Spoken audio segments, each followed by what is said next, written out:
Hi, I'm Stargate Pioneer. And I'm Steven Jondrew, and we're from Better Podcasting, a proud member of the Gonna Geek Network. Just like the show you're listening to now. The opinions expressed are those of the individual host. Check out all the other podcasts at GonnaGeekNetwork.com. And get ready, because geekiness begins in 3, 2, 1. You are listening to the Starling Tribune, a podcast dedicated to the Arrow TV show. This guy gets more airtime than the Kardashians, right? This podcast is not produced or maintained by the CW, Warner Brothers Television, CTV, or DC Comics. All characters, situations, and stories are the properties of Time Warner. I am the Oracle, and this is your Tribune. Welcome back to the Starling Tribune. I am Stargate Pioneer. My friends call me SP, and your reporters for this 20th episode of Season 4 of the Starling Tribune are Michelle. Someone should teach this evil organization a lesson in helping their fellow man. And Neil. After all, why would I rely solely on the word of Malcolm Merlin? He can be so underhanded. Get it? Get it? Handed? Get it? This show is recorded on Thursday, May 5th, 2016, live on the Blab streaming service. We are just a few geeks that discuss the TV show Arrow. Just a little reminder that I am not a comic book expert, although I am reading a lot of comics. I'm actually a sci-fi guy. Go Star Wars, go Rogue One, yay! But I'm catching up with the comic lore thanks to folks like Neil. Free Comic Book Day! Free Comic Book Day! This weekend, Free Comic Book Day! May 7th. Like I'm excited. Yeah, May 7th, 2016. I just made arrangements to take both my daughters to Free Comic Book Day. It's going to be awesome. And also, Michelle. Michelle, you are a comic book nerd from way back in the day, aren't you? Way back in the day. Way back in the day. You're not like Ferris, though. You weren't born in a comic book shop, though. No. Okay. I was not. That's awesome. I know. That's what he said. He said he was born in a comic book shop. So I'll just take it and run with it, even though I know it's not true. It's true. Everything you hear on the internet is true. Every single thing, especially on April 1st. During this podcast, we'll be talking about what happened in episode 20, season 4 of the CW television show Arrow, as well as news articles and announcements that have dropped in the past week and that could impact future episodes. Therefore, it will contain spoilers, definitely for the current episode, as well as prognostications for upcoming episodes. So consider yourself warned. All of our past shows that have been produced and published can be found on the archives at GonnaGeek.com. Neil, we had a great episode last night. It was amazing. Everybody was talking about it at work today. Why don't you break it down for the listener?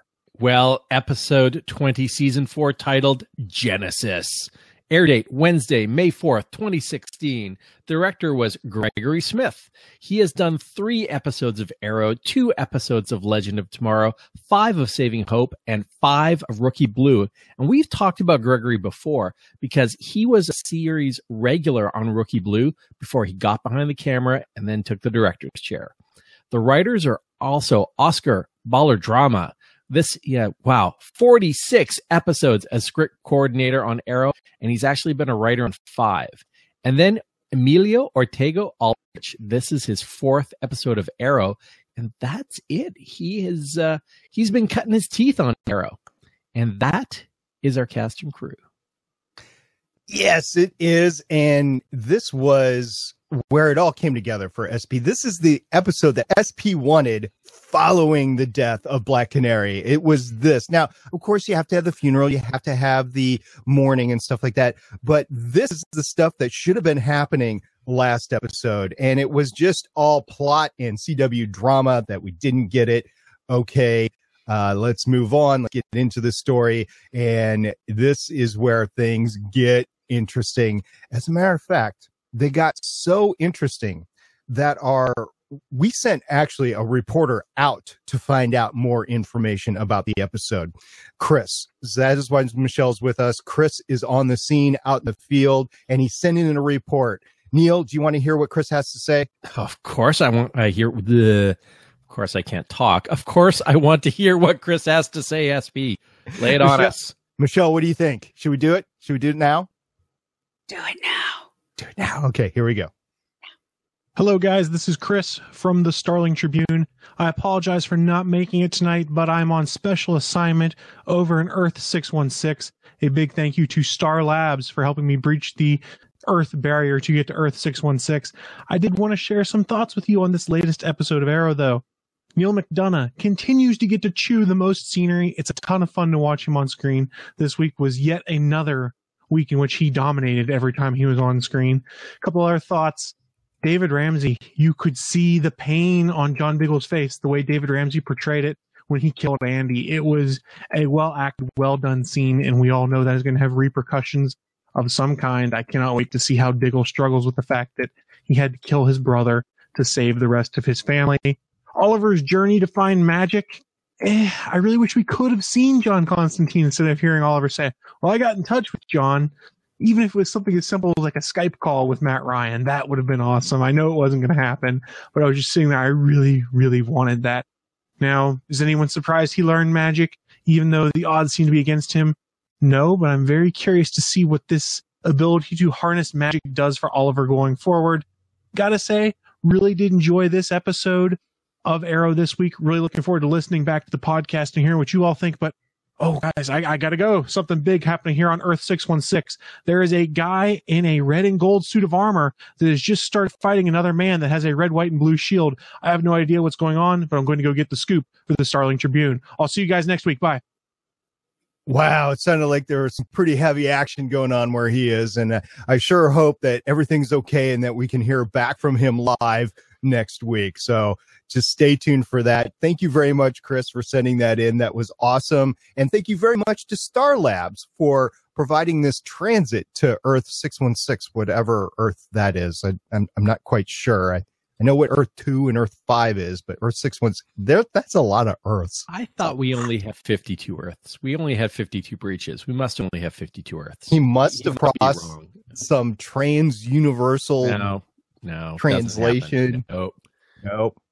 Doesn't 52, happen. It's it, and that's it. That's it. All right. Well, great thoughts. We'll be getting into a lot of that. The Neil McDonough, the John Ramsey, Oliver magic. That's all great. And we wish Chris well and a safe journey home. To start off our talk about Genesis, let's look at the title of the episode, Genesis.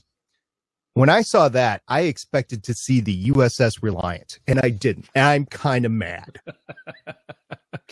Me too. I wanted Dr. Carol Marquez to come in and give everybody an apple, and then Ricardo Montalban comes in. And so, yeah, that was disappointing.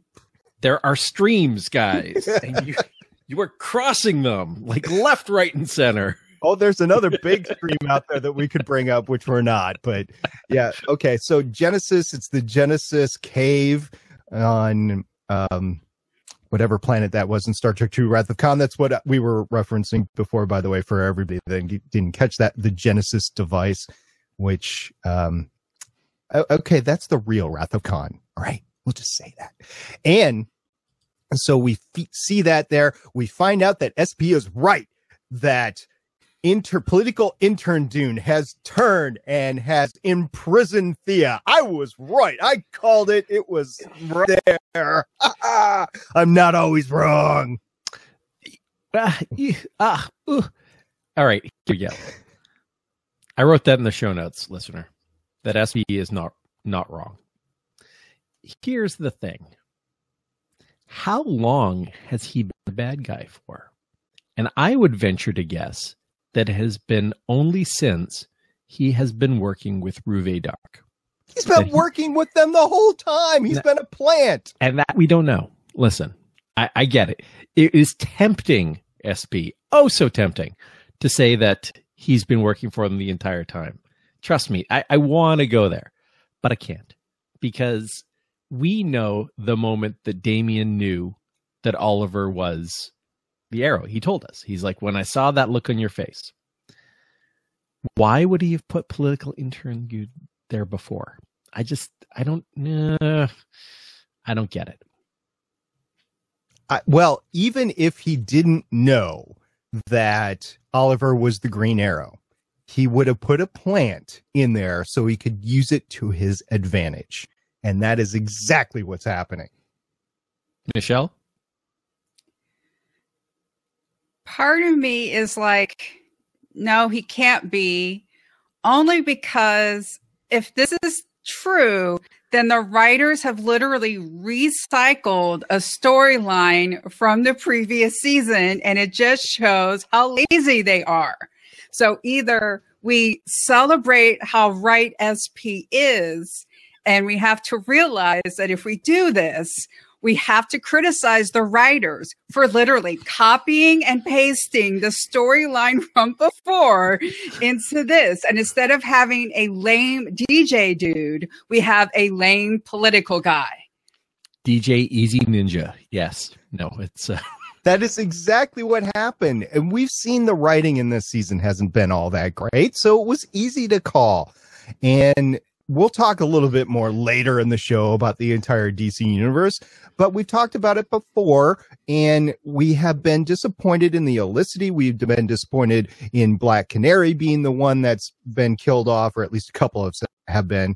And I just think that this was in the cards from the beginning, whether it was a good idea or not. It just was there. And it speaks to the fact that the writing staff, the creative team of all these comic book shows are being spread thin. Now, the good news is that we're creating a whole new generation of talent to move on to bigger and better shows in the future. But for right now, they got to get their act together and they got to do stuff. And we said it before, bring me back to Arrow. And I think this episode on a whole was bringing me back to the roots of Arrow. I did enjoy it. I did enjoy even the magic part, which generally I wouldn't have. I didn't watch any of John Constantine. I did enjoy his stint on the show earlier last fall. So that was all great. But you're absolutely right, Michelle. If I'm right, and I am, then you do have to criticize the writing staff on the show, and it is what it is. They've made their mistake. Let's move on. This is a mistake that they can move on from, because there is a season 5. Let's explore this, though. Was he taking the ghost drug, those yellow capsules, his Rouvet Dark vitamins, the entire time? Was he being softly mind controlled like the ghosts the entire time? Probably, yeah, because he's a healthy guy, and hey, it's a political person, Rouvet. It's probably his mentor. Probably that's why he went over there. And the pills are probably why his beard grew so fast. Wow, mind control and follicle stimulation. That's awesome. I need to get me some of that. You heard it here first on the Starling Tribune. On the Starling Tribune, hair rapport. There you go. But I think that's enough of that for now, because this episode was so much more. We get some tremendous Knight Rider-esque action, don't we, Michelle? Oh, that's that was interesting. I like that part with the bike coming out of the back and the baby on the back. That was awesome. Like I said, it's straight out of Knight Rider. And the Hasselhoff has even said he's willing to come back in the original car in a new series. This is going to be so awesome. Let's go back to the baby in the backpack, because, all right, I'm even willing to give them the benefit of the doubt that they had a baby carrier, because they had a baby. They had to get the baby there somehow. Whatever he was doing on that bike is not an approved high-speed child harness device. I think he should have thrown the baby in a backpack that, had straps and more buckles instead of the little head sticking out. It was cute, but oh my God. It was camouflage. You see a backpack and you're like, oh, dude, he's hiding the baby in the backpack. It was a life and death situation. They had to get Sarah out of there. I mean, you have to do it somehow. So that's how it was. It was great. It was great. But it's kind of funny that they took the baby from one life-threatening situation into another life-threatening situation. It's just like, which one is less life-threatening? Think of the stories that Sarah's going to be able to tell when she grows up. Yeah, my dad raced out of the back of a semi on a motorcycle with me on his back. It was awesome. I remember seeing the whole thing. That's some baby if she can remember that. Power of recall. That's awesome. Well, it's the herbs from Leanne Yu. She's been feeding magic herbs. It's always magic herbs. It's slapping water or magic herbs. That's right. But how that fight ended, so he rams the fence, knocks Andy off the fence, and we might as well go here, guys. This is one of the critical moments of this episode if we're talking about the bike chase. And then Felicity with the van. It's been a long time since I've got to do that with this van. Since I've hit anybody with this van. Oh, yeah. And last, Ravager. She nailed Ravager. She did. And it was well played, well done. I enjoyed that moment very much.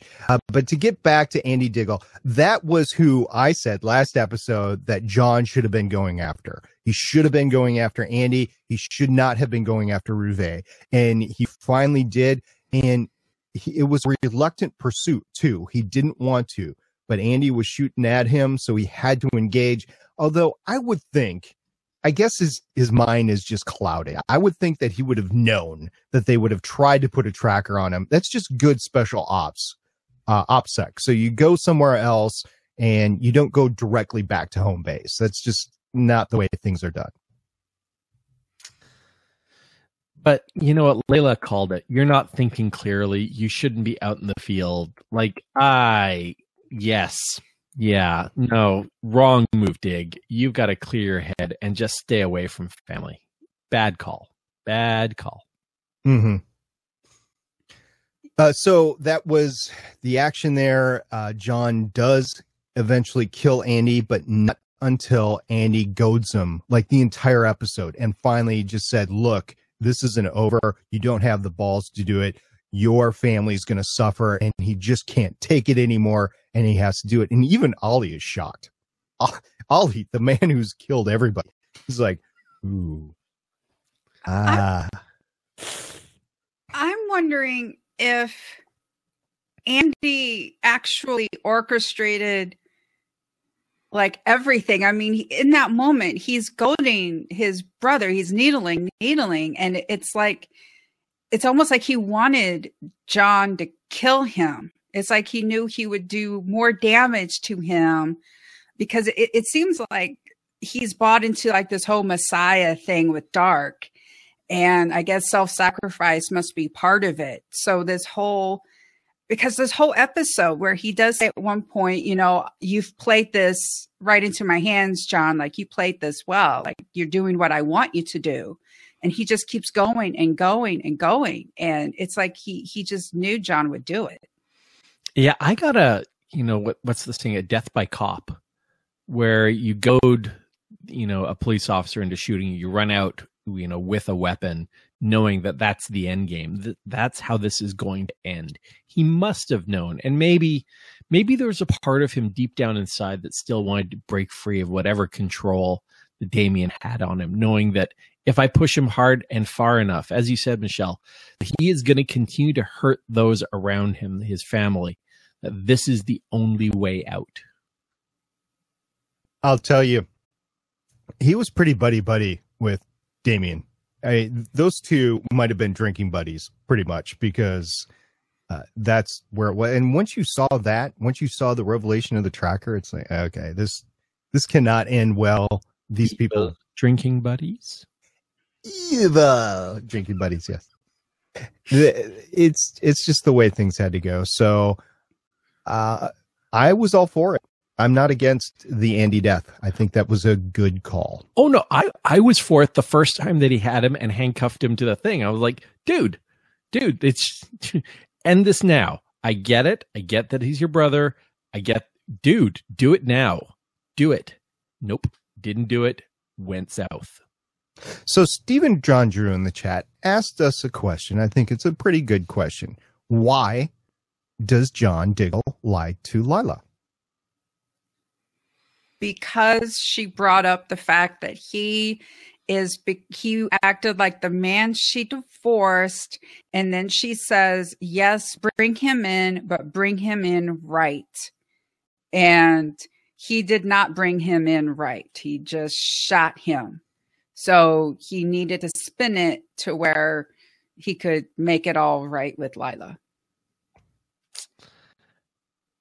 He lied to her because that's what characters in the series do. They can feel things that come back on them later. We mentioned that the writers weren't really stretching with a lot of the major developments. Neil, I was trying to give them credit. How dare you come along and take that from us? No.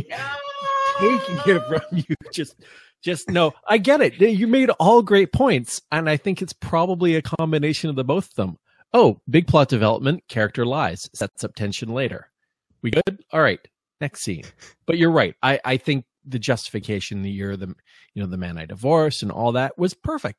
And actually bringing in Laurel and saying that and Laurel's name was invoked twice. Laurel's name was invoked for doing the right thing.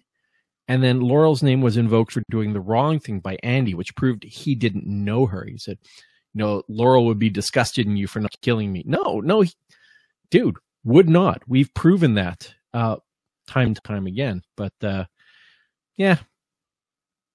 Laurel was also brought up, and I'm going to cross the streams one more time. I'm going to continue this cross the streams thread in the Chakotay Dream Vision segment with the best episode ever.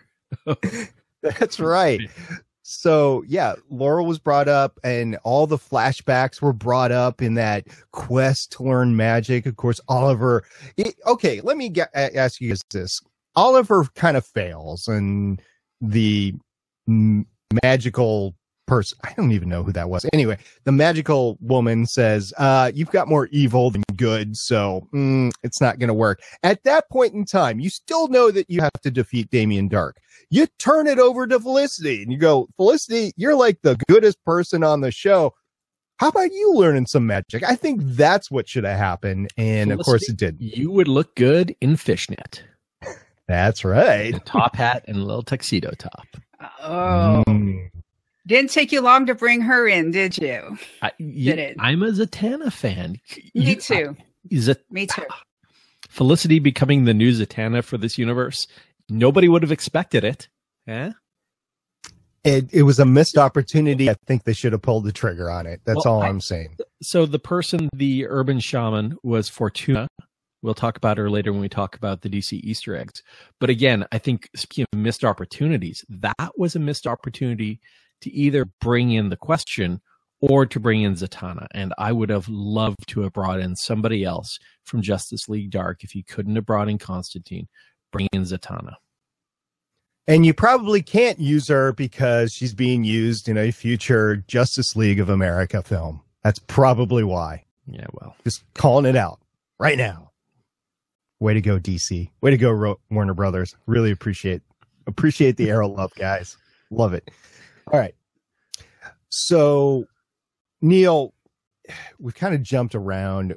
Where do you want to go to next? Well, let's round out the fight scenes, because one of the things, if this was a return to form for Arrow, which I believe it was, you're right, SB, is a return to form, then it has to have good fights, because that's one of the things that we've enjoyed with this.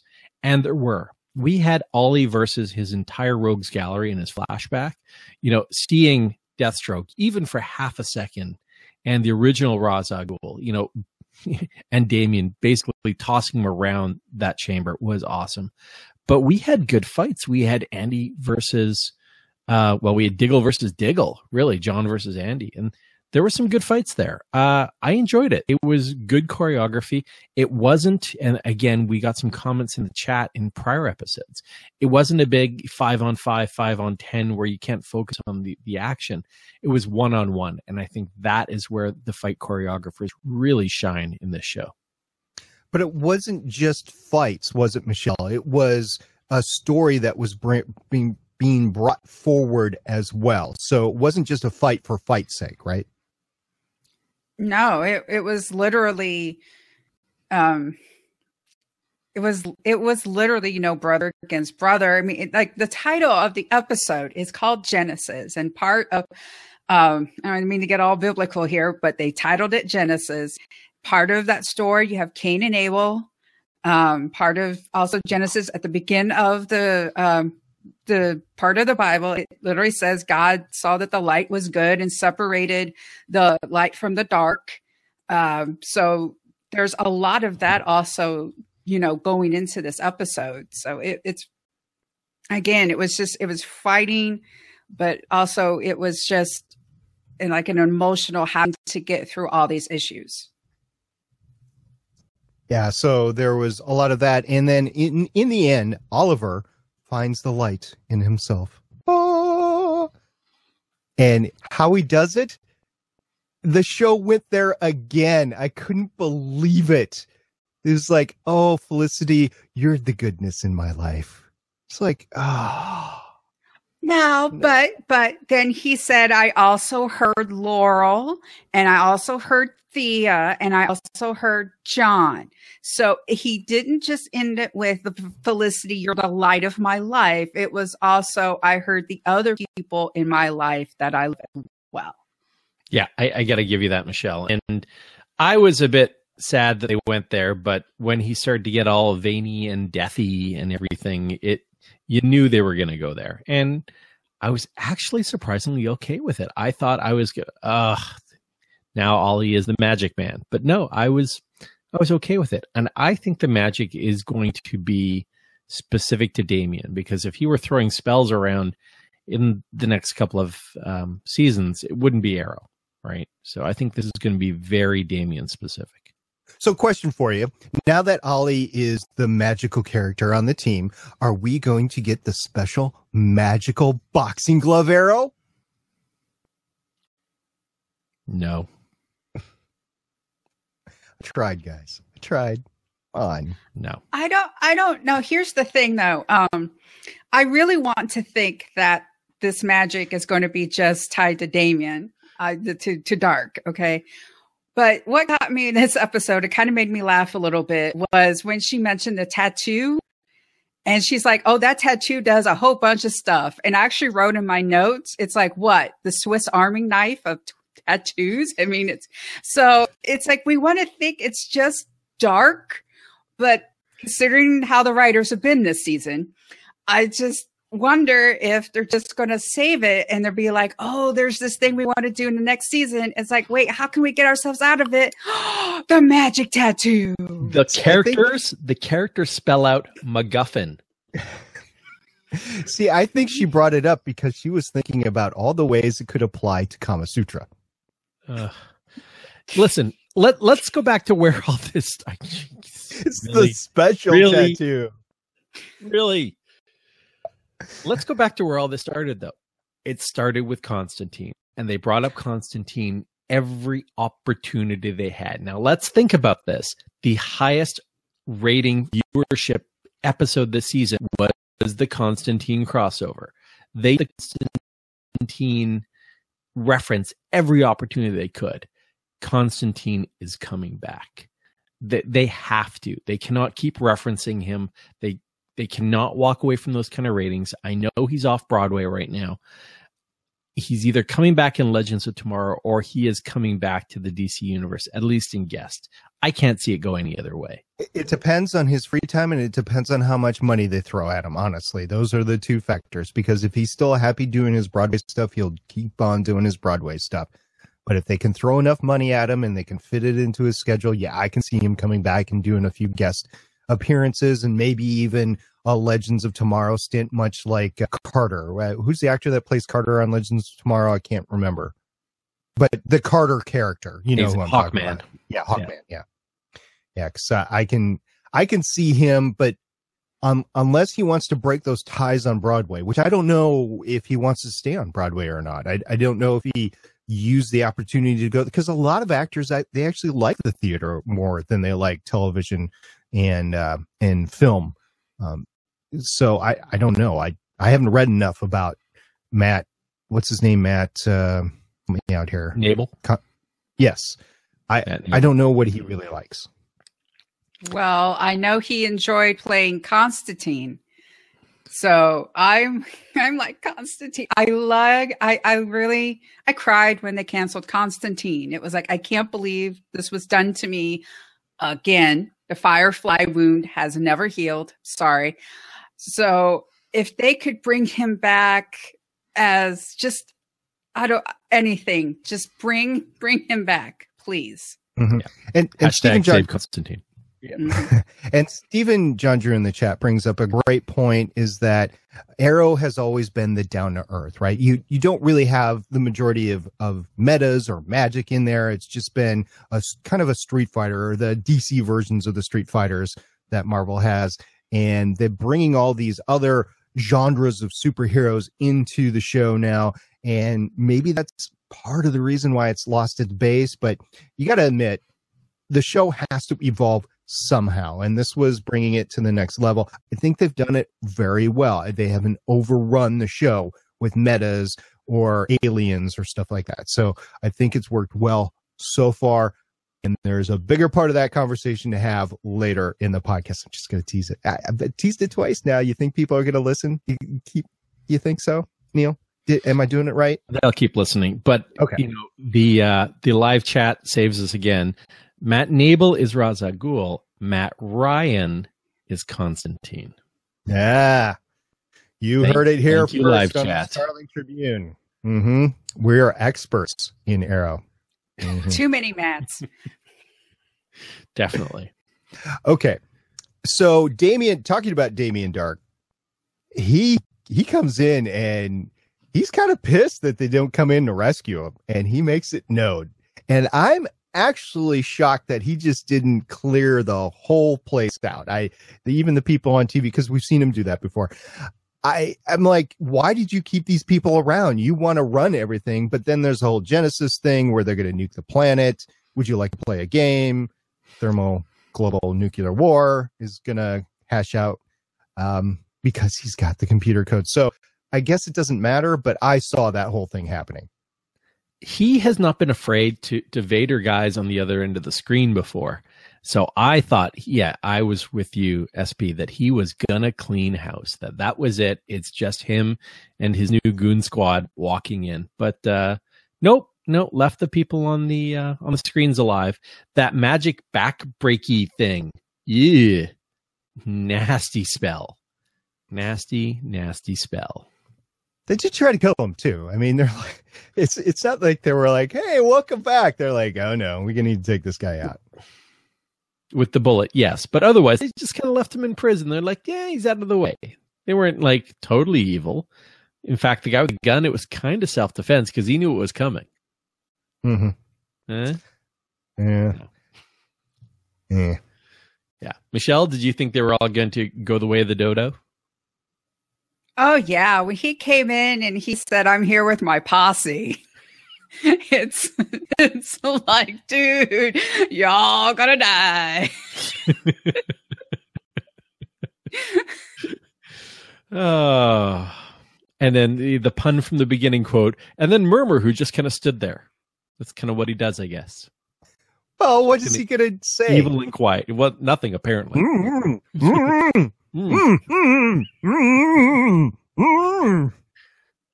I got an idea. Scissors, clip, and you're good. But that's his thing. He's got a thing. How does he eat? Is it smoothies the whole time? Protein shakes. Lots of protein shakes. Through a straw between the stitches. We'll ensure that the 60-year-olds can make sure they get their vitamins. Maybe his other power is photosynthesis. Oh, nasogastric tube. He feeds him the tube down his nose into his esophagus, and then he syringes the Ensure shakes down there. I've done that with vodka. It works. Don't ask. Oh my gosh. You heard it here first. You heard it here first. News flash. Listener, that's Neil at GonnaGeek.com. Yep. Trust your medical professionals. They know what they're doing. Michelle, was there a note that you had that we haven't covered already? Because I think we've been around the horn on this one. On what? Dark coming in with his posse, or on other parts of the show? The show. I thought it was interesting how Thea's basically her training allowed her to realize that the noises were on repeat. It's like, of course, she's basically, Ninja Junior. And of course she could actually, spot that and stuff. So that made sense. Wait, there's a dog that's going to bark right now. Very Truman Show. Very Truman Show. I know. Yeah, well, in the Dome was very Truman Show-ish. I never watched the show Under the Dome, but I think it was more Truman Show than Under the Dome. Well, actually, there's a video game series called Fallout, and it's like almost kind of like one of their shelters with like the garden and everything. That's what it kind of reminded me of. Well, I would think, she ran until she got to the edge of the cornfield. And I'm just thinking, if I'm going to hide out in a dome for, I don't know, dozens of years or whatever, I think I would want cornfields. So, and we've seen cornfields before, but they were all fake. She ran up to them and boom, there was no corn. So what are they going to eat? I mean, gotta have food. It's all that insure. Maybe she's the food. It's all the corn. We've seen the corn. We know it's the corn. They're gonna just live off corn, tortillas, and on the cob. It's like a bad what you can call it, and barbecued shrimp and po' boy shrimp and this kind of shrimp. They're gonna be doing that with corn by the end of their confinement under there. But you know what? For being a ninja, she walked around. If she heard a noise, why didn't she go all ninja, grab a weapon, and like start prowling to take out wherever the noise came from instead of, oh, what's that noise? Oh, I heard a noise. No, damn it, you're a ninja. You're a badass ninja that carries a sword on her superhero suit. She's not been solo much, though. She's always been part of the team. She's always had Laurel with her. She's always been Oliver. She's had Roy, and she's never gone solo. So this is her first attempt at being a solo assassin. And she needs a little bit more training. I think she needs to slap some water a little bit more, and everything will be fine then. Well, remember, I guess she was drugged because according to what's his name, Alex or something, she passed out 5 minutes into the trip. So political intern dude. No, political. He keeps calling himself operative now. We got to change it from intern operative booty call dude. Booty call. Hashtag intern booty call dude. Okay, I'll go with that one. Political intern booty call dude. Okay, political intern booty call dude. That's our hashtag. It's way too long for a hashtag. Okay, right. Well, yes, that was it. I was disappointed in Thea. I think she could have kicked more ass, but I'm glad she was the one to figure out they were under the dome. Yeah, and then when she saw the two guys, the guards, you think she could have gone up and taken them out, but no, she runs the other way. Like, okay, they've got guns, but you're there. They're not really going to shoot you because you're there. That's kind of what you do with guns. Yeah, I mean, they're trying to keep her there, though. They're not trying to. Well, and that's the question. Why? Why did they take her to the secret lair underneath Star City? Because she's got you know what? She's the leverage against Malcolm. It has nothing to do with Oliver. It has everything to do with Malcolm. No, didn't Malcolm ask Dark to like keep their deal, and the deal was to keep Thea safe. So that's what is going on, because that's again the Fallout shelter, with all their Pip Boys, and Nuka-Cola caps and stuff. So that's their deal. You're right. That must be the deal. You keep my daughter safe. I break you out of prison. You're right. All right. Makes sense. Yes. Now, Michelle is always right. To figure out why Malcolm brought Vandal Savage back. That's the other thing that I got to figure out. I was thinking about that today. Yeah, that's part of my notes too. There's 3 episodes left. I am one of the people who are watching Legends of Tomorrow. I know we're not talking about it on this cast, but I am disappointed that they have not made that connection yet. And it's very frustrating. I think they are about to, because I caught snippets of tonight's episode, and I think next week it's a good opportunity for Malcolm to show up. But anyway, Neil, good episode, bad episode. I liked it. What do you think? I liked it. It was a return to form. I totally agree. Michelle?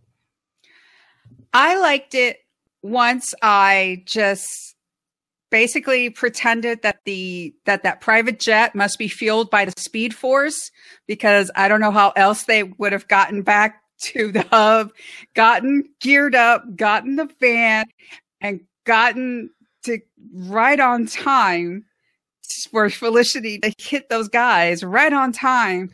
Because it's like, did they have, because I think the jet is not the TARDIS. So that's, you're assuming they took the jet back. See, it was a Nexus in Starling City, and it's a Nexus wherever they were. I didn't catch it. And I think there's a tunnel that runs between like a false wall, and you go whoop, whoop from one to the other. I think that's what happened. No, because Damien Dark knows where that Nexus is in Star City. So if they would have done that, then they would have not been there. They would have been at their Nexus thing, which is probably guarded. And see, I like this episode till we think about this. Yes. Okay, listen, guys, if Chris were here and not on assignment, he would actually say, because plot.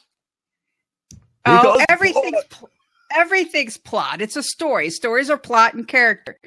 But yeah, once I just was like, they must have bent the space-time continuum in order to have done that magic save.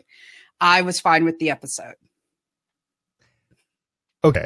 I was going to make a bunch of arguments that my theory was correct. So I'm just going to save those arguments for later when I'm proven they're correct next week or the week after, because it's not gone yet. We haven't seen the last of it. Because Oliver needs to learn more magic.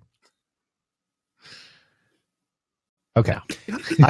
I'm completely done with this episode. Michelle, you got anything left? Any save rounds? No, I'm good. Okay. Neil, are we good? Let's move on. Yeah. So next week we have a monumental episode, right, Neil? Oh, we do. We have an episode titled Monument Point, Season 4, Episode 21. It'll air on Wednesday, May 11th, and the summary is when Team Arrow learns that Damien Dark's next move is Felicity realizes she needs to ask her father, Noah Cutler, for help. Noah and Oliver have a heart-to-heart talk that leaves Oliver rattled. Director is, Kevin Tencherowan. Writer, we all know this one, Speed Weed. I saw his name on the executive credits, by the way, for this episode that we just watched last night. So that was great. Kevin Tankeron is the brother of Marissa Tankeron, who runs Agents of S.H.I.E.L.D. Which is why you know how to pronounce his name, because that's well done, sir. Because Haley and Lauren taught me how to say it. That's exactly what happened there. But yes, he's incredible. He does a lot of action stuff too. So this will be fun. When he is brought into Agents of S.H.I.E.L.D. specifically for major episodes with action in them. So I'm looking forward to next week. It should be fun. All right. Now back to this episode this week. We run down a list of Easter eggs and little tips of the hat to different things. It was the Batman checklist at one point in time. Then we expanded it to DC, and now it's kind of just pop culture. But we got some good ones this week. Neil, why don't you take the first one? Sure. The first one is a callback to a character that we have seen before. He was one of the evil League of Evil, Milo Armitage. And if you remember, he's part of Hive, and he tried to steal the Markov device with Bronze Tiger back in season 2. Oh yeah, Bronze Tiger, the character that was killed off in the comics. Yeah. Yes, we don't reopen those wounds, SP. Mm-hmm. You know, I'm still very, raw. very deep wounds. But a callback to Milo Armitage. That's awesome. Michelle, what do we have next? Hub City being home of the Question. Now is a big deal about like, you know, that is so kind of disappointing. They made a big point of being Hub City. They even did like the little like Hub City, and that for it to not to like manifest in the Question or anything like that was a little disappointing. You know, I didn't say it during the episode talk, and I probably should have, but I have yet another Star Trek stream here to cross. It's the whole casino thing was straight out of the holodeck. That was a holodeck scene left, right, and backwards. And you can't deny it. It was totally out of place. It was absolutely a holodeck scene. The casino. It was, wasn't it? Just needed Riker in the background with his trombone. Or Professor Moriarty. Yeah, I was just going to go there. It stunk of Professor Moriarty the whole time. Yeah, so there you go. Okay, so Neil saved me from this crossing the streams to Star Trek this episode. What do we got next? Well, we've talked a lot about Constantine, so let's go to one that's a bit more obscure. A callback to the Fern, or as many Elicity shippers say, the Love Fern. Yes, they have made a big deal about a fern. And when Felicity says, "Oh, you should get something like a fern down here. It'll grow." Oh, but you know that. Couldn't care less about the fern. It's CW. It's CW. CW. Okay, Michelle, save Neil from his Easter egg. And what do we got next? Fern, yes. Again, more Fortuna, one of the three witches in DC. You know, like we mentioned earlier about like, it seems maybe in an earlier draft, they wanted to bring somebody big in, but you know, SP mentioned, you know, maybe they're doing something in the movie universe and the big guys said, no, you can't do that again. And they just made up somebody, you know, this immortal shaman lady. Yay. Yeah. Okay. So and Cajun Sean in the chat saying that she looked like Madame Xanadu to her. So it could be a callback to Madame Xanadu as well. On roller skates? Not on roller skates. Okay, one last callback, right? All right. The final one is, so we talked a lot about the dome. We talked about Stephen King's Under the Dome. We talked about the Truman Show. But what's interesting is if you read last summer's major crossover event at DC, it was called Convergence, where there were domes all over this new planet that held all the different multiple realities in different universes from across the 52. And it looked the same. It was made up of hexagons like this dome was. So it looked cool. It was probably just a good design for a dome and not a specific callback to anything, but you can make your own decisions on that one. And if you want to go to another universe with domes in them, read the Honor Harrington Honorverse by David Weber. There's a whole planet that is filled with domes because the planet is really so toxic that they have to live in domes. So the terraforming the planet takes hundreds of years, but the domes are awesome. And the main character, Honor Harrington, runs a company, among many other things that she is awesome at, that makes awesome domes. So there's another dome reference for you. Booyah! All right. And let's move on to the Arrow news for this week. The first story that we have is the next episode is going to have a bunch of returning bad guys. And once again, I have to say, called it, because didn't I last episode say, I can't wait for a bunch. There's a bunch of other villains out there that they have to bring back. And it was just obvious, really. I mean, I wasn't really prognosticating anything great. I just knew that they were out there, like the calculator and stuff. And we talked about it in the episode summary that Neil already had. But I just want to point out once again, I was right. And what we didn't mention earlier is that Anarchy is coming back as well. Remember Bernie McBurnface? Oh, yeah. Hashtag Bernie McBurnface. It's going to be good. All right. Neil has some breaking news. Right as we were going live on the Starling Tribune tonight, Neil uncovered a story on Colton Hayes. So please bring it to us, sir. Yeah, and I really want to put this one in there, and it highlights some things and while it is 2016, I think as a society and somebody that's open and accepting, or as people that are open and accepting, we have a long way to go. So Colton Hayes came out and he talked about why he personally asked to leave the cast of Arrow, and it was because he had to take more care and time with his mental and physical health. In the article that we have in the show note, he goes on about what he says is terminal anxiety, how it's affected him. And when stories came out about his sexuality, he was having a really hard time with it, and he just couldn't deal with the demands of the show and what was going on in the media. So he asked to step away. So listen, Colton, I think I speak on behalf of all the fans. We love you. Take care of yourself. If you can come back to the show when it's the right time for you, I think all your fans will be here waiting. Yeah, absolutely. Just want to say your health is more important than anything else. So take care of yourself. Absolutely. You got to do that. And if you need help, ask for it and get it. But yes, we would love to see you back on the show at some point in time. The show has kept it wide open for you to come back at any point in time. So we would love to see you back. Right, Michelle? Oh, of course. And I think it's really brave of him to actually talk about this openly. As someone, I have a mental illness. I have bipolar disorder, and it's very difficult for us to come forward because of all the stigma attached to having a mental illness. Yep. Nothing wrong in seeking the help that you need. All right. Moving on. I've been watching these stories matriculate over the past couple of weeks, and they've gotten to the point now where they're casting a mysterious yet irrepressibly charming character for next year. What do you got on that, Michelle? Yeah, according to TV Line, it's one of the things about like announcing being renewed. They can start talking about season 5.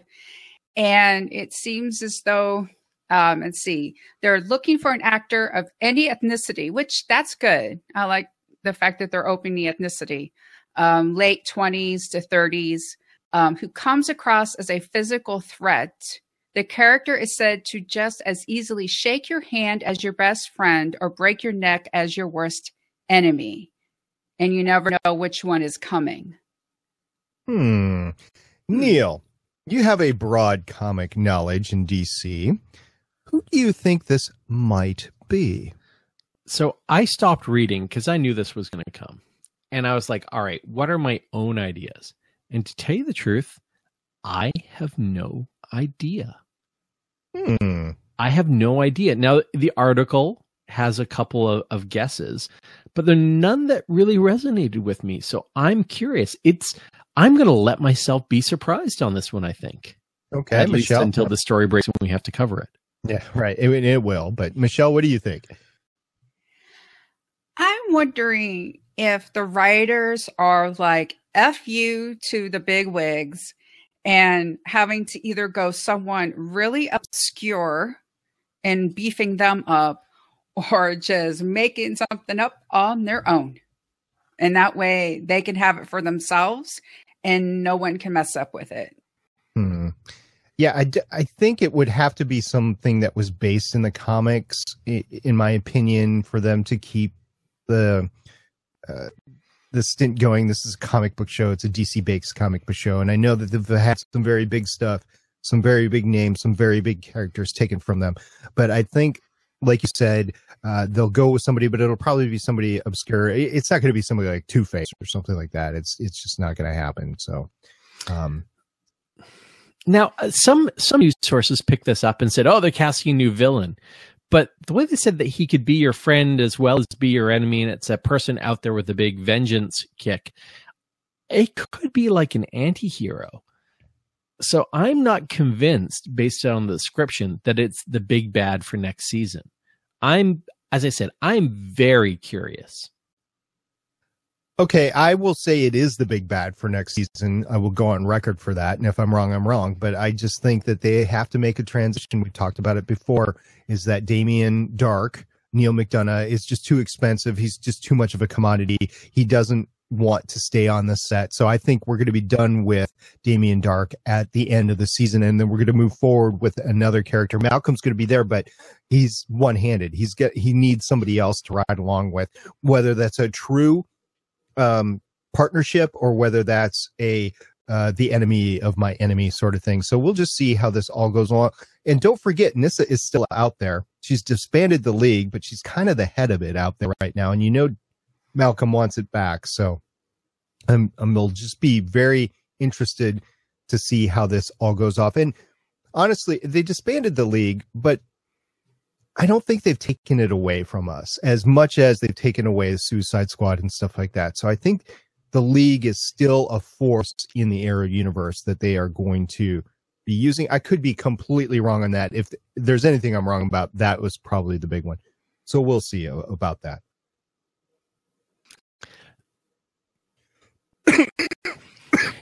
So actually got some awards nominations, and this is the major awards season, right? Everybody, when you think about awards, you think about the Emmys, the Oscars, the Tonys, and you all think about the Leos, right? SB, Michelle, you think about the Leos? Of course. I always think about the Leos. I got my office pool going. What I really think about is the Parsec Awards. That's what I really think about. Well, I think about the Leos. So living here in Star City, there are a ton of genre TV shows that are filmed right here in Vancouver. And every year, Vancouver honors its best and brightest with shows that are filmed here. And this year, DC TV was all over the nominations. Arrow, The Flash, and iZombie scored Leo Awards nominations all over the place. We have the link in our show notes, folks. But Arrow grabbed 2 out of 3 nominations for costume design. Emily Bett Rickards is nominated for Best Actress in a Lead Role for the episode AWOL. And James Bamford, Bam Bam, as he's known, was nominated for both stunt coordinator and director. So, yeah, that's kind of awesome. It's if you're a fan of genre TV filmed up here in the Great White North, check it out, the Leo Awards. Yeah, that sounds great. I know that Jessica Jones just recently won a big award, so it's great seeing comic book shows getting recognized at these bigger venues. And it was the Peabody Award, by the way, that Jessica Jones or what's her name? It's the daughter of that comic, Jessica Jones. Who's the character that plays Jessica Jones? Kristen Ritter. Kristen Ritter. The daughter of Mr. Ritter from Three's Company. John Ritter. Yeah. Wow. Yes. I never made that connection. Oh, you didn't? Yeah. That's I'm a bad geek. That's her father is. Anyway, Kristen Ritter won that for the Peabody Award for Jessica Jones. It was great. And it was the first real genre show to win a Peabody Award since Battlestar Galactica. So that was awesome. All right. Something else that's awesome to us from the North that like the game of ice hockey is that the Stanley Cup made an appearance on the set of Arrow. Now, for those of you not in the know, the Stanley Cup is like the Super Bowl trophy of hockey, Lord Stanley's Cup. And the team that wins it gets to take it for over the next year until the next season starts. They each get a day with it and they take it somewhere. Well, they also, when the season is going on, they also bring it for Make-A-Wish sort of issues and stuff like that. And this was kind of one of those deals where there was a pair of boys that got to meet Mr. Ramsey and Mr. Stephen Amell, and they had their, it looks like Canuck jerseys on the pictures that I saw, which I don't know why you'd wear the Canuck jersey. I don't know. And they had the Stanley Cup. So for those of you that don't know the game of ice hockey, which is huge in Vancouver, and I still don't know why they root for the Canucks. I think people just buy tickets to go see the Canucks, to see the visiting teams. I think that's what really happens, is that the Stanley Cup was there, and that was awesome. And it was awesome why it was there too, because the two boys really looked like they needed it, and they looked like they were having an awesome time. Definitely. Hey, so we've got one last story to talk about, and it's kind of hybrid DC TV news. And there's been a lot of talk about the Supergirl renewal on the interwebs over the last couple of days, because although it did debut the season with the highest ratings of any new show to hit the airwaves, its numbers have dropped. And in the second half of the season, its best rated episode was the one that had the Flash on it. And as I said, it still hasn't been renewed. So there are questions. It may move to the CW network because it costs a lot per episode, $3 million. So they're trying to figure out how to make it work. Guys, do you have any thoughts? Yeah, I actually have a lot of thoughts about this, and I know Michelle does too. But I'll just turn it over to Michelle after saying one thing. Okay, $3 million, that's a lot of money per episode. A standard Arrow episode, a standard Flash episode is $2 million. So you're talking a $1 million difference, which might not seem a lot, but if you can't make up that money, that revenue in advertising, if you haven't gotten the correct amount of viewers live on CBS, you're just not going to make that much money in order to make it. Not to mention that the filming schedules often go longer than 8 days, as we discovered at C2E2 with the Supergirl panel there. So that $1 million actually is a lot of a difference. So Michelle, go ahead. I know you have a lot to say. I do. First, it should have been on the CW anyway, but that's that. Here we go. Part of the $3 million is the licensing fee. Supergirl is produced by Warner Brothers. CBS has to pay to air Supergirl. So that's one of the reasons why it's so expensive. Another reason is because it actually films in Los Angeles. So putting it on the CW will, one, get rid of that licensing issue, because the CW is the happy baby of CBS and Warner Brothers, because that's where the fight, Warner Brothers and CBS is right now. That's what they're arguing about. They're arguing about the licensing fee, because I've been reading about this like all day. So if it does go to the CW, the licensing fee thing, well, that'll be off the table. That'll be fine. But because it's the CW, there's still not as much money. So they're thinking about, if they move it to the CW, it's going to have to move to Vancouver to shoot, because I know that's where all the Flareverse is being shot, and it's like Vancouver should just be called Hollywood, Canada. So if that happens, then the show can be saved. If they agree to CW, it looks like Vancouver, because it's much cheaper than Los Angeles, and maybe a couple of people might not come back or something. But I think there's a chance. I really hope so. And remember, it's not only the Flareverse, but it's also iZombie, which is a Vertigo show. It's also Lucifer, which is a Vertigo, therefore DC. And then you've got other genre shows like Once Upon a Time and the new Power Rangers movie that are filming right now, like just down the road from here. So there's a lot of crew and a lot of equipment. And when you're paying in Canadian dollars, and of course there's the whole film tax credit issue. And as they say in the chat, The Magicians is filming up here as well at the UBC campus. So yeah, there's a lot of people up here that can work on these shows, a lot of experienced crew members, and the Canadian dollar is still about 25 cents on the dollar. So you can get everything a tiny bit cheaper. Yep.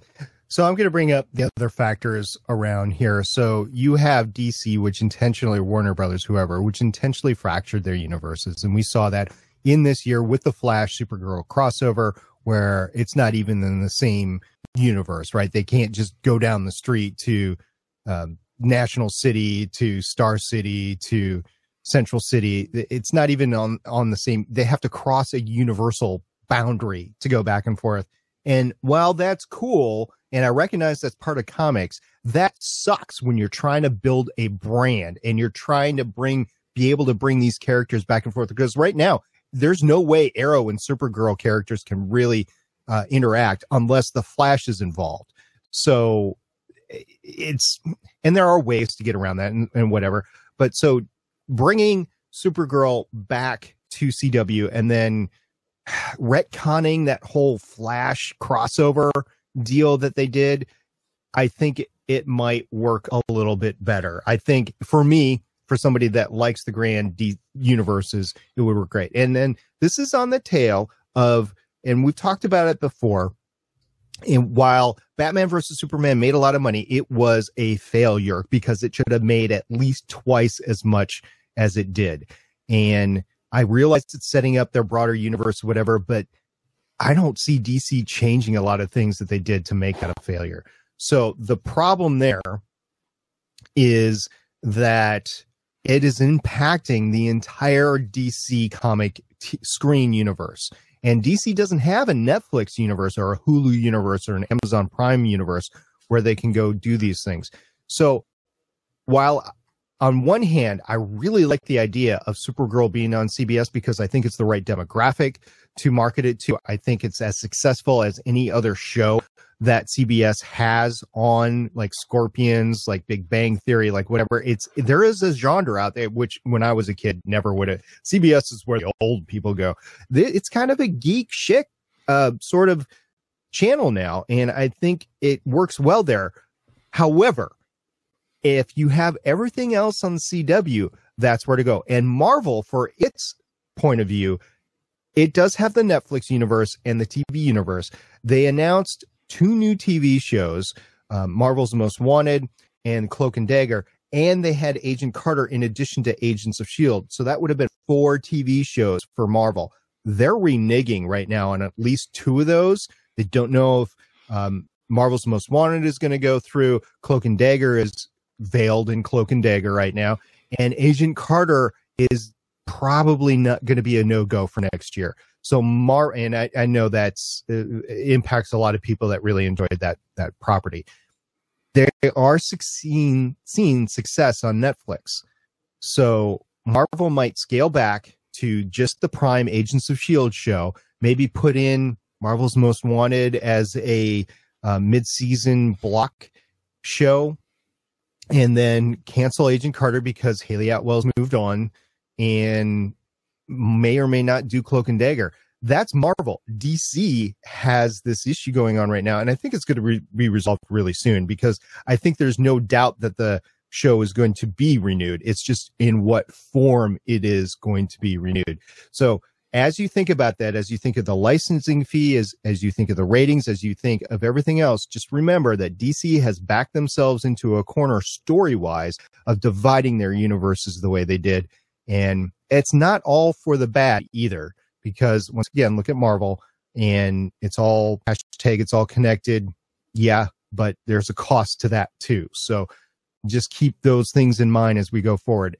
And for the record, I do like my universes connected. So, and I do dislike the fact that they've really gutted Arrow because of the non-connectivity of their universes. So anyway, that's all I have to say about that.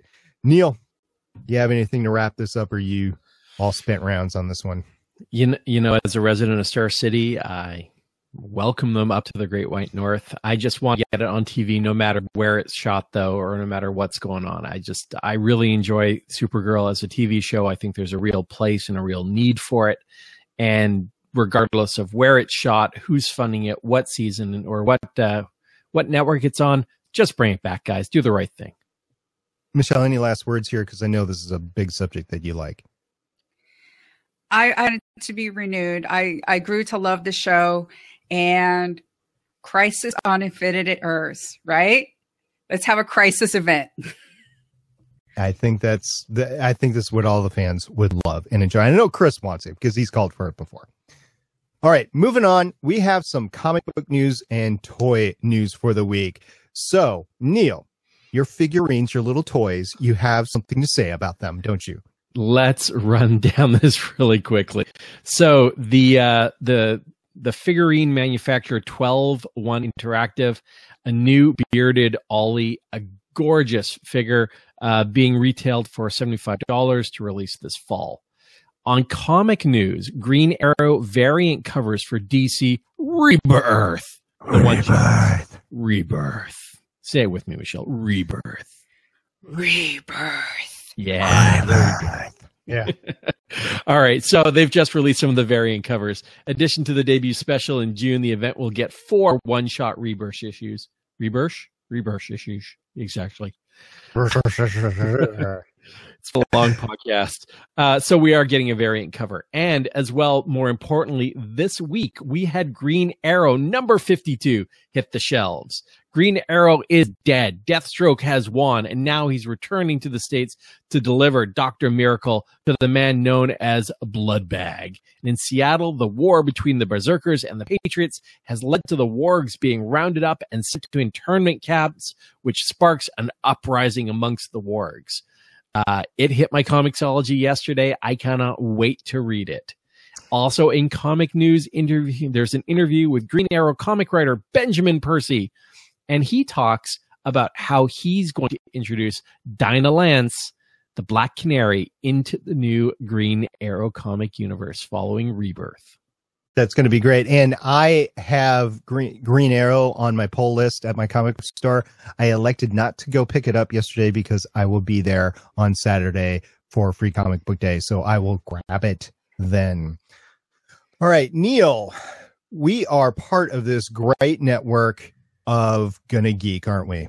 We are. And with Chris off on assignment, I get to the hype for one of our fellow podcasts on the Gonna Geek network. And I couldn't help but go with the official GonnaGeek.com podcast. This week we have GonnaGeek.com podcast number 143, the C2E2 Gonna Geek Network Roundtable Special with my 2 co-hosts here this evening and with Chris and a whole bunch of other geeky podcast hosts from the Gonna Geek Network. It's here. It's finally here. A few weeks ago, the crew told you about how those Gonna Geek Network members who met up at C2E2 were invited by the great #verified Cody Goff of Game Life Balance US fame to record a roundtable freeform discussion episode at the WGN studios. It's time, and it's finally been released. And what better place than the official GonnaGeek.com podcast? Yeah, so it was an awesome episode. It was one of my favorite episodes, if not my favorite episode ever podcast to record. Sorry, Neil, you weren't there, but it would have been awesome to have you there. And it was great, and I really enjoyed it. It was kind of my penultimate dream podcast. We were in the studios at WGN. We talked about it before. Michelle was actually there. Michelle, it was a big kick, wasn't it? It was great. And then I've actually got a chance to listen to this and the bleeping, because Beef, myself, and Naki were on. And when you get the 3 of us together, I mean, I am the queen guest host of HEGN. We sort of forgot our filters at the door. So don't worry. Stephen did a great job bleeping everything, and it's safe to hear for all ears, I think. All right. So go ahead, take a listen. It's great. And the podcast is actually dropped on the Game Life Balance US feed this week as well. So you can catch it there. A little bit more bleeping because broadcast standards, because it goes out on the WGN radio network, are a little bit more stringent than podcast as well. So there's a little bit more censorship that Cody had to do, but it was a fun podcast. Even with the censorship, it is awesome. All right. So as we close out today, I just want to say thank you very much to our listeners and viewers. I want to say thank you very much if you downloaded this podcast. We really appreciate it. No matter if you've got it on Spreaker, you've watched the replay on YouTube or Blab, or you've hit it up on any of the other sources. Thank you very much for allowing us to spend time in your ears. We really appreciate the opportunity. And a special thanks to all our live participants in our Blab chat. If you'd like to join the crew, you can join in live on Thursdays at 6 p.m. Pacific, 9 p.m. Eastern on blab.im or geeks.live and search for the Starling Tribune. And don't forget that after the show, we always open up the 4th seat on the Blab interface for our live listeners to hang out and share their thoughts. You can watch the next live show on the Gonna Geek Network over at geeks.live. The next live show on the network is ATGN, Sunday at 11 a.m. Eastern, 8 a.m. Pacific. Actually, this week, and I forgot to change the show notes, the next live show will be tomorrow night at geeks.live at 6:30 p.m. Eastern, 3:30 p.m. Pacific, and it will be an episode of Better Podcasting. So come join Stephen and I tomorrow night, geeks.live. And don't forget, please subscribe wherever you listen to us. Please subscribe to the show, because that is where the money meets the road. We don't monetize this podcast, but if we want to grow, get more listeners, get more interaction with fans, if you subscribe on iTunes, if you subscribe on Spreaker, if you subscribe on Google Play Music, or however you listen to the podcast, that's really where it's great. So we would appreciate that. And also feel free to leave a review. Love hearing your comments, and that just lets us know where to make the show better or keep on giving you some good, great content.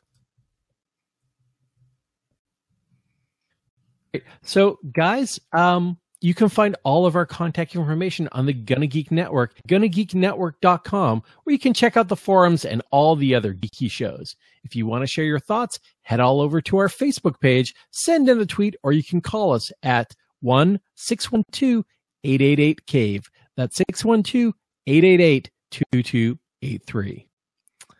Guys, it was great hanging with you and talking some Arrow. Michelle, thank you very much for joining us. I think that about wraps it up for another week. Any last words before we sign off and open up the Blab interface to our live listeners? At Michelle Ely. Hashtag MacGuffin Tattoo. Nice. At Stargate Pioneer. Hashtag political intern turncoat dude booty call. And I am at Neil Isn't Witty, signing off with hashtag do you want to play a game? Oracle, I think we're done here. This was the Starling Tribune.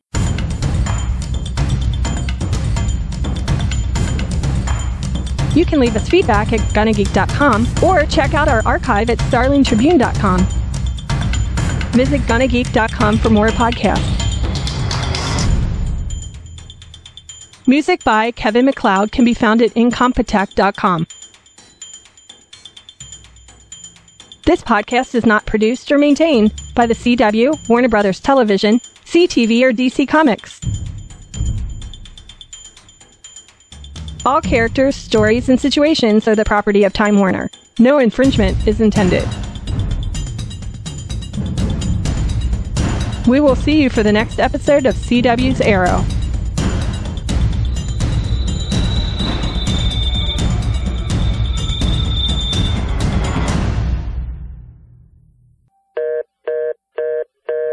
Woohoo! We are officially in the post show. If you are in the chat and have something to say about Arrow, DC, Supergirl, or anything else that you would like to talk about, you can get on by clicking the open seat. And we already have our first contestant. It is Suncast. Come on down. You're the next contestant on the Starling Tribune. Suncast! You guys can hear me, right? Yeah. What did you say? What? Happy birthday! Thank you. Yes. I just want to say I agree with you guys on this Supergirl thing. I'm a little bit shocked, though, that they haven't renewed this, because it does seem to be fairly popular. But then again, CBS does have other shows that, to me, make no sense, such as Scorpion and CSI Cyber. No, remember when NBC used to be like the go-to station that had all the shows on that you liked? Yeah. And now you're lucky to find a show on the network that you'll even consider watching. Yeah, totally. And it's just, I do think that for the style that Supergirl is, it's a much better fit for something like CW. I just don't feel like it's at home on CBS. Yes, they might have a larger audience with CBS, but with everything else, and I think the target demographic, it feels more at home with something like CW. I wish they would have paired it with like the Big Bang Theory, at least, to help it, because it is Big Bang Theory. It's kind of like a geeky show. They talk about comic books, and then they would have had a show related to, a comic book property. And it just kind of, I think it might have helped. It's just, the fact that they have these other shows on there that just completely suck, like Scorpion, I don't understand that show and why people like that show, because there's clearly nothing to like about that show. I know. Take that money, give it to Supergirl, because that show Yes. is bad, but it's not bad enough to be good. Right. There's a lot of shows like that, and I think Scorpion really is one of those shows. And I honestly, I gave Scorpion a second season chance, and it's not any better than the first. I watched the first season with my son because I thought he liked it, and he was watching it because he thought I liked it. So at the end of the season, when I just said, I can't do this anymore, and he's like, yeah, really? Because I thought you liked that show. And I was like, I was only watching it for you. And he's like, I was only watching. So we were like, no, we're completely done with this. And it got off all the DVRs and everything. And we didn't bring it forward. And also I did some back research. I talked about it on the podcast before. I don't know if it was this podcast or maybe Gonna Geek or something like that. But I've done some research into who's the main guy in that show. I can't even remember his name. Oh yeah. The guy that plays Walter. Walter.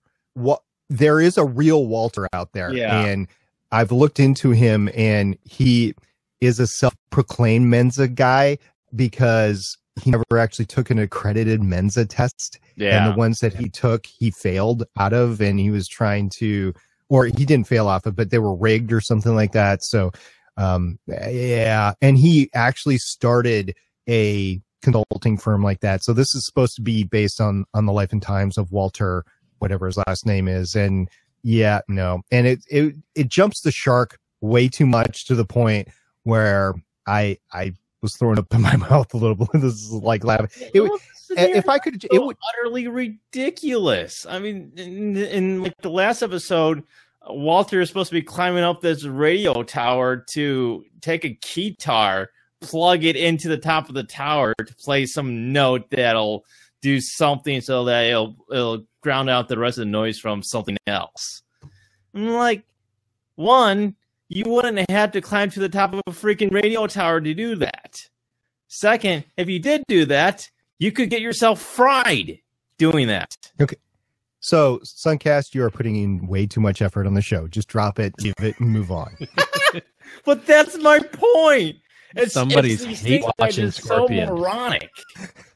Oh, like the one episode that I was over at my mom's and she had the TV on and it went from the show she was watching to Scorpion. It took place in Chernobyl.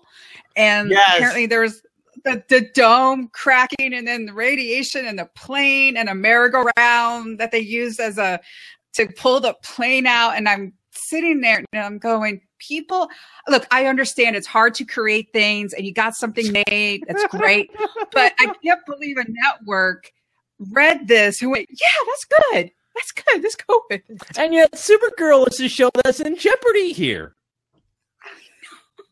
The one that is allowed to be super ridiculous like that can make absolutely no sense and have these ridiculous scenarios. Okay, there's obviously some backdoor deals going on right there. So either that or they can't figure out how to fill the time slot, whatever. Because it's on Monday nights, right? And half the season that's Monday Night Football, so they got to go up against it and stuff like that. So they probably are just going up against, trying to throw some crap up because half the year they're not going to win any ratings. That's just my 2 cents. So. Suncast, you were asking before in the chat, you made it so far with Arrow, you were like, oh, so it got good again. Yes, I would say this episode justifies you to watch up into it.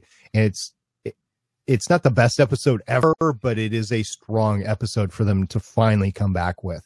And I would heartily recommend that you actually watch it. Do you recommend skipping episodes to get to this one? No, because everything else you're going to have to go through. If you can watch it at a faster pace, maybe. Yeah, I mean, when I get bored, I can just watch it. But yep, yeah, I was just like, I watched that one episode, season 4, episode 10, and I watched that, and I'm just like, it's all right. It's not something that I'm going to sit here and watch one after another. We had the opportunity to play the Who's in the Grave as we went along, and that kind of made it interesting because we didn't know how the season was going to end. I think we're boxed into a smaller corner now. We still don't know exactly what's going to happen unless Neil was actually at the shoots, which he won't tell us. But it's going to be a good run to the end here, so that's all good. I was telling Chris last week that it seems like some of these TV series now, it's almost easier if you're not that interested in them to watch them every single week versus holding them on your DVR and just watching one after another, because at that point you're so disinterested in the show, you're not going to have any interest enough in watching a second episode after the one that you just watched. Whereas if you're watching it week after week, there's probably enough interest there to hold your attention week after week, but not if you're watching one episode after another. I can see that. When you get so far behind, you're like, wow, I'm not sure I want to catch up. Yeah, no, because I've been there. Shows. Yep. I've been there. Been shows this season that have been like that for me. Legends of Tomorrow and Once Upon a Time. I started saving those up, and I just lost interest. Yeah, I never started Once Upon a Time, and I heard it bad. Then it's kind of picking up again, but I don't have the time. All over the place. Damn it. Yeah, with Once Upon a Time, you got it when they embrace the crazy. I think they're starting to embrace the crazy again, and it's like, go there, you know. So when they do that, it's awesome. No, the pacing has been off for Once Upon a Time, and that's one of the biggest issues for me. They've always had that problem. They've always had that problem. I mean, I like the characters. It's just the writing and the directing just is very sloppy. I couldn't tell you. Haven't watched it. I let my wife tell me what happened every week. So there we go. All right. So, Suncast, you got anything else to say about DC? That's it. Thanks for letting me rant a little bit about that stuff. Yeah, no problem. Tell everybody where you're from, where they can find you. I'm a guy on the GFQ network. We have a whole lot of shows on there, namely Tech News Weekly, which is my show, which is Fridays at 2 p.m. So if you want to come by and watch Tech News Weekly, we talk about, basic tech news stuff. And then you can follow me on Twitter at Suncast. That's spelled with a K, though, so it's SUNKAST. Yeah, at least you got all the vowels in there. You're not like missing an E or something like that. Yeah. All right. Thank you very much, Suncast. Catch you later. See ya. So if anybody else wants to come in, the floor is open. You are welcome to come on in and talk DC or Arrow, Green Arrow, comic books, toys. I think we have to draw the line at adult toys. But, man. You went there. I had to be specific.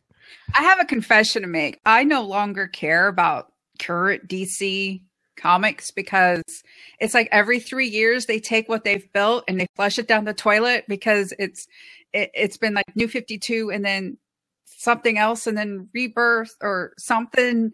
I just went, you know what? Peace out. No. Okay. So I had the good fortune to be in Midtown Comics in Manhattan a couple times last year. And somebody said the same thing. I'm like, but listen, so they went New 52, New You, and now they're doing Rebirth.